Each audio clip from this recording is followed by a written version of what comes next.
Kadapa ZPTC ఉప ఎన్నికలో TDP విజయం సాధించడంపై ఎమ్మెల్యే దామచర్ల జనార్దన్ స్పందించారు. అనుకున్న విధంగానే ఎన్నికల ఫలితాలు వచ్చాయని అన్నారు. పులివెందులలో ఇప్పటి వరకు ఇంత ప్రశాంతంగా ఎన్నికలు జరగలేదని చెప్పారు.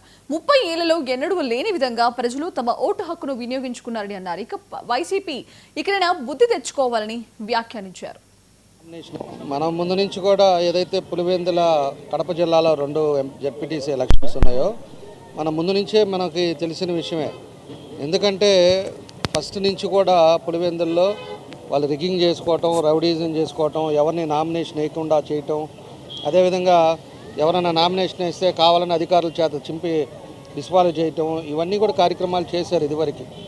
ఈరోజు సమర్థవంతమైన నాయకుడు పరిపాలనలో ఉండేటప్పుడు ఈరోజు లా అండ్ ఆర్డర్ కరెక్ట్గా ఉంది కాబట్టి ఈరోజు ఏమీ చేయలేకపోయారు. ఈరోజు అక్కడ ఉండే పబ్లిక్ కూడా వాళ్ళు ఓటు హక్కు ఈరోజు ఉపయోగించుకోగలిగారు. ఇదివరకు ఏ విధంగా ఉండేదో ఇప్పుడు ఎట్లా ఉందో చూసాం. పోయినసారి కూడా చూసాం మనం. వాళ్ళ గవర్నమెంట్లో ఉండేటప్పుడు కొంతమంది నామినేషన్లు వేస్తుంటే బయటకు తీసుకొచ్చి కొట్టిన రోజులు కూడా చూసాం మనం అంతా కూడా. ఈరోజు ఎక్కడా కూడా మన పోలింగ్ కూడా ఎక్కడా కూడా డిస్టర్బెన్స్ లేదు. పోలింగ్ కూడా ప్రశాంతంగా జరిగింది. ప్రతి ఒక్కరు కూడా వాళ్ళ ఓటు హక్కు ఉపయోగించుకున్నారు. కాబట్టి ఇది ఒక రిజల్ట్. ఇది ఎందుకంటే ఎప్పుడు అతిగా చేయకూడదు అనేది కూడా మేము చెప్తూనే ఉంటాం. ఈరోజు నీకు ఒక అవకాశం అనేది ప్రజలు ఇచ్చారు. 151 సీట్ ఇచ్చారు. నువ్వేం చేసావు?